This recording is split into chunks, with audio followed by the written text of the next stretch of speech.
And I think there's a real unwillingness, I would say, sometimes to ensure that the people who are most affected by the issues that organizations are working on are key decision makers within those organizations. It's a bit of a paternalistic approach. They don't know what's best for them. You're listening to Let's Imagine, an Imagine Canada podcast for everyone interested in social issues and the nonprofit sector. I'm your host, Bruce McDonald. At Imagine Canada, we believe that by leveraging our national vantage point, building cross-sector relationships, and sharing and developing our knowledge base, we can advance social, economic, and environmental justice through our collective action. Join us as we dive deep into conversations that have big implications for the nonprofit and charitable sector here in Canada. A special thank you to our knowledge partner, Carter's Professional Corporation. Together, let's imagine a stronger future.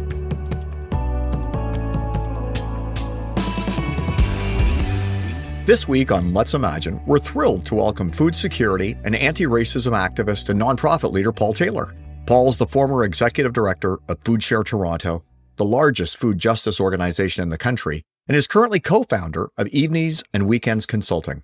Paul also teaches organizational leadership, people resources, and fundraising at Simon Fraser University. With Paul today, we'll talk about the importance of centering equity, diversity, and inclusion in board governance, and why organizations struggle to do this. We'll also chat about decent work practices and the role of the board to help advance decent work. Paul, thanks so much for taking the time to be with us today. Such a pleasure. Thanks for having me, Bruce. So to kick off, at Evenings and Weekends, your team works with emerging organizations, activist groups, charities, and community groups, blending your expertise with theirs to solve problems, seize opportunities, and make change happen. Can you tell us more about the work you do? What inspired you to create a consultant agency, and even where the name Evenings and Weekends comes from? That is okay.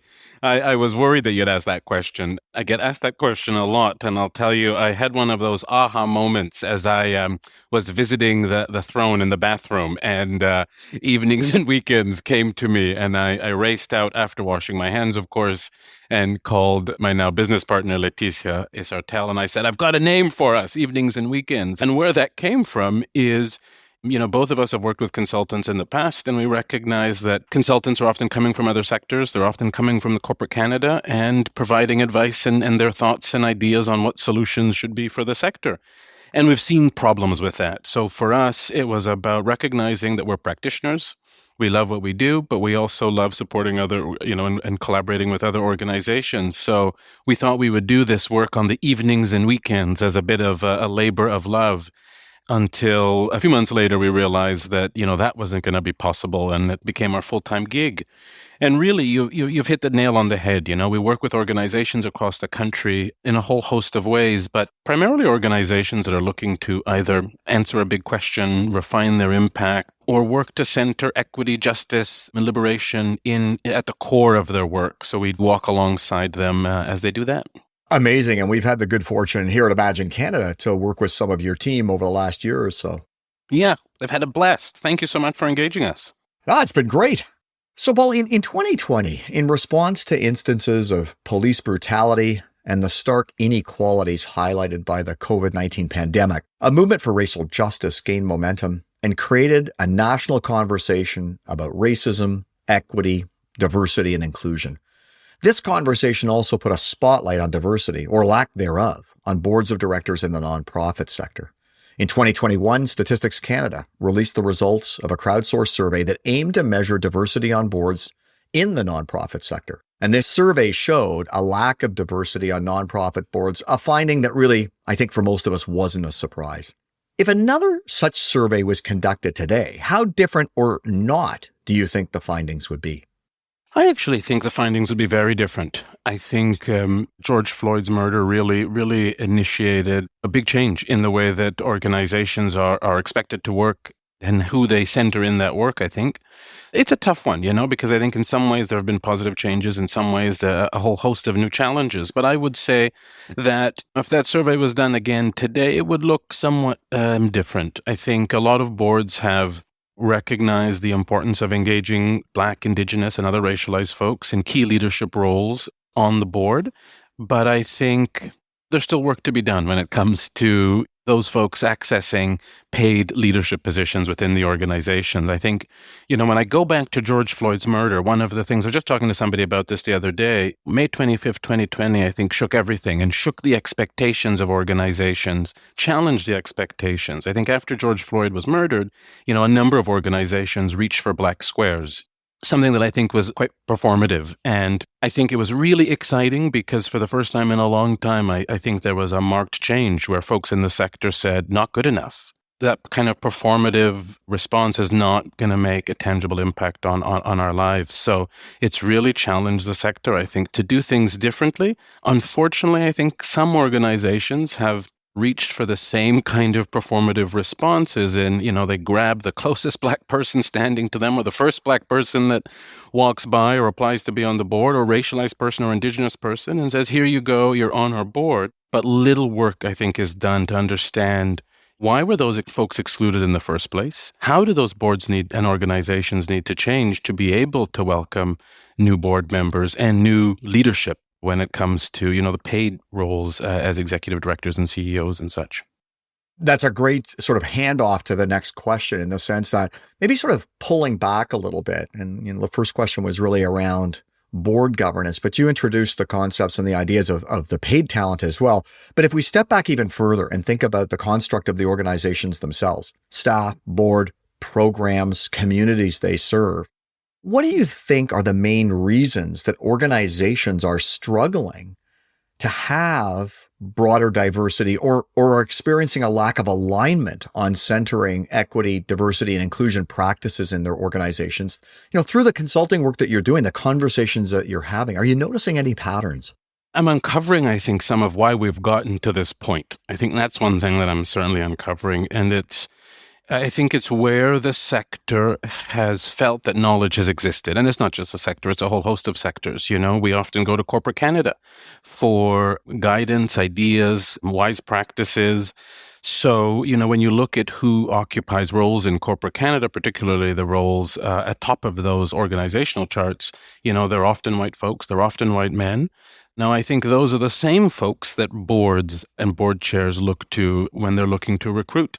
And then, of course, you've got a bunch of folks around the table, and the board is looking for more folks. And there tends to be this anybody know anybody that might be interested phenomena. So it's not surprising that boards look the way that they have. And I think there's a real unwillingness, I would say sometimes, to ensure that the people who are most affected by the issues that organizations are working on are key decision makers within those organizations. It's a bit of a paternalistic approach. They don't know what's best for them. We know what's best for them based on the formal education that we may have engaged with and so forth. So I think in a lot of ways, it's excluded racialized folks. I think that's one of the big reasons that hasn't happened. And also the cultures of boards are also not the most inclusive. I've been on boards where, I remember the first couple of meetings, and it's in those in-between moments. So not necessarily what's on the agenda, but those in-between moments when people are breaking or people are heading home, and those side conversations that I think tell people that they're not welcome or that it's not a space for them. If you've had a history of poverty or food insecurity and navigating racism, and you show up at one of these meetings and you find that they're predominantly people who haven't had those experiences, and the kinds of things that they're talking about are their cottage trip for the weekend, those sorts of things. I think that's very telling for folks that these spaces are not for them. And I just want to add one other piece that I've been reflecting on a little bit as well in this context. And it's the kind of conversations that are sometimes had at boards.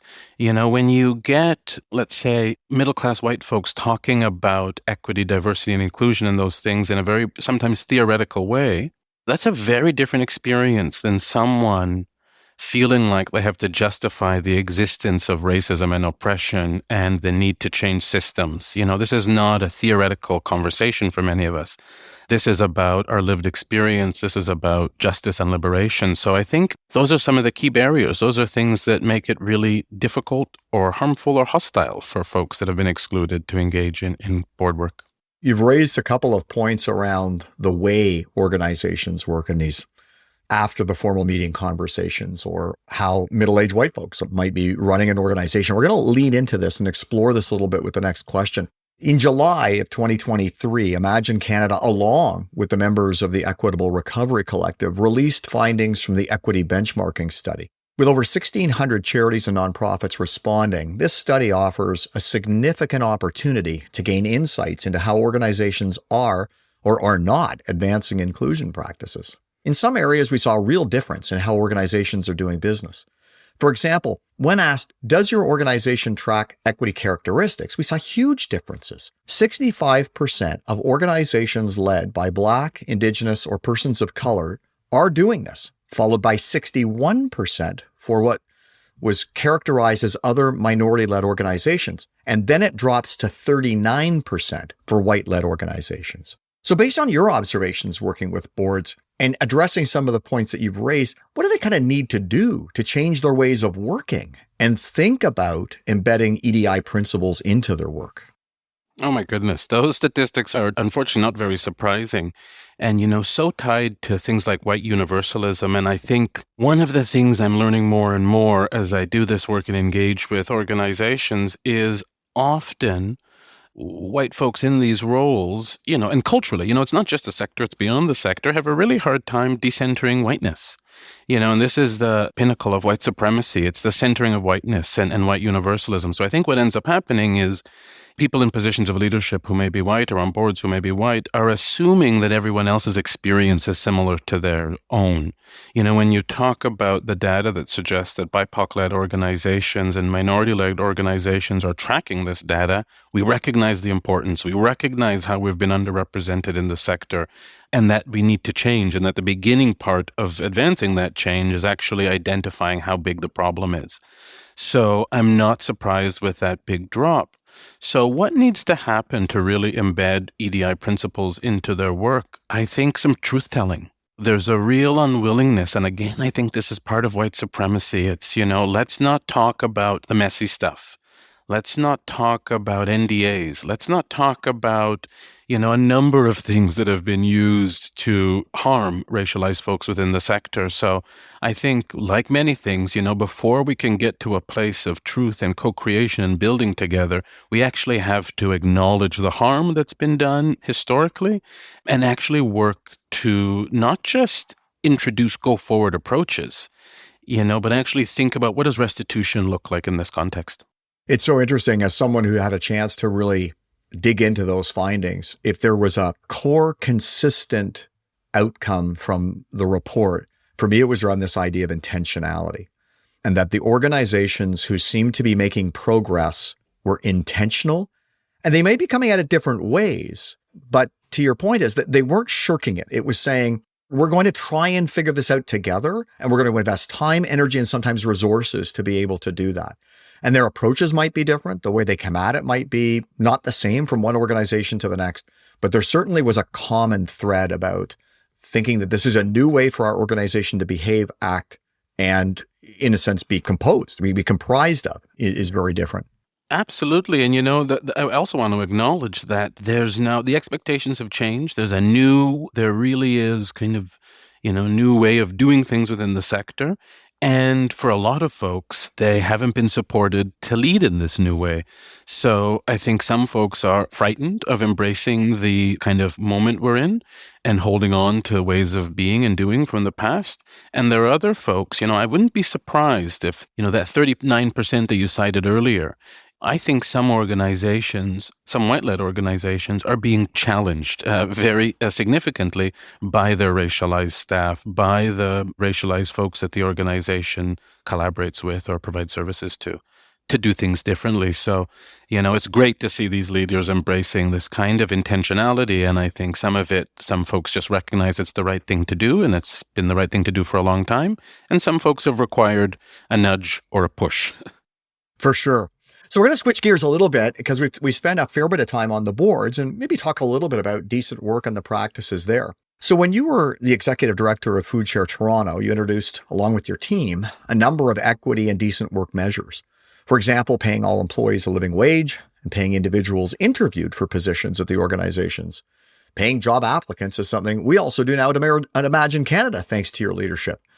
You are also a strong advocate for pay transparency. So, from your perspective, do you feel that the situation is improving in our sector with organizations paying more attention to decent work? If you had a piece of advice or a question that you might pose to give leaders who want to help advance decent work within their organization, what might it be?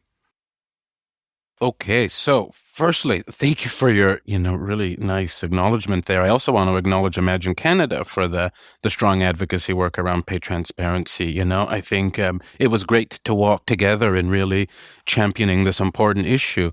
And I think the fact that organizations like Imagine Canada, where it was at before, Food Share and others, really have helped. I think about Moms at Work as well, have really helped push this conversation in a big way. But I think that push, it's been successful, and I have seen change because some organizations are, not only are they embracing this change, they're recognizing the importance, but we're also seeing some government funders as well recognize the importance of some of this work and are now starting to ask organizations about this work. So I see it coming from that direction, but like most change, I also see it coming from the folks within those institutions saying, we're going to leave, or, we're just not paid enough. Increasing costs as exponentially as we've seen costs increase, I think folks have gotten increasingly angered by low wages and their inability to afford things in their community and their struggle that many folks face to support their families. But I also think what's been really exciting to me is folks recognizing the connection between racial justice and economic justice. Racial justice, for a long time, I think a lot of people and organizations, I wouldn't even say racial justice. I would say the focus was more on diversity and having, diversity potlucks over lunch or this sort of thing. And I'm sure those were helpful to some, in some way. People have to eat lunch. But what's really, really important and exciting to me is recognizing that racial justice is directly tied to economic justice. When you look at who's at the bottom rung of any organization, most organizations, I should say, in the sector and without, it's often racialized folks and racialized women. And in the context of the pandemic, I will never forget, I like to take early walks in the morning. And I learned so much walking in my community and in other communities in the morning. And what I noticed was at the most dangerous time when we all understood how dangerous it was to leave our homes, I liked looking into that transit or seeing who was waiting for the bus. And that's where I saw the inequities that exist. That's when I saw who the low-wage workers are in our organizations. It's Black and brown folks, and it's predominantly women, doing essential work, but remaining undervalued in society. So this is really a really, really important piece. And I think for a long time, organizations have advanced their impact on the backs of low-wage work. And I think, again, that part is really exciting because people are saying, no, not anymore. And that's not good enough. So, Paul, last question. We could probably spend a lot more time talking here on these important and critical topics. So the last question sort of brings together the two areas that we've explored, a question around boards and the topic of decent work. One of the observations I've had is that many of the champions of decent work have been at the staff level. But we think about the critical role that board directors play in setting the tone and setting the structure and setting the policies for organizations. We think about board members specifically. How can they support an organization to help them prioritize decent work? What do board members need to do to move their organizations? I'm going to get a little high level here, and I'm going to say, to start, I think one of the things that's really important is recognizing the impact that capitalism has had on how we think about our work in the sector. I hear a lot of organizations say things like, we can't afford to pay living wages. And I get that. But I feel like the work doesn't stop there. It's having those conversations with funders. It's doing that labor of pushing back and saying, actually, we can't afford to do our work without centering decent work and without centering our people, because our people are what are driving our impacts as an organization. So I think that's really important. Yeah, our impacts can't be built on the backs of workers that are struggling, while reputations and careers get built atop organizational charts. Paul, thank you so much for taking time. I know how busy you are and really appreciate you sharing your thoughts here on the Let's Imagine podcast. So thank you. Always good to chat with you, Bruce. Thank you so much for having me. Thanks for listening to the Let's Imagine podcast. For full show notes and to subscribe to our newsletter so you never miss an episode, please visit our website, www.imaginecanada.ca. Also, if you really like this episode, we invite you to leave us a 5-star review wherever you listen to this podcast, as this helps other people discover us and engage in these conversations. And again, thanks to our sponsors, Carter's Professional Corporation, for supporting our podcast.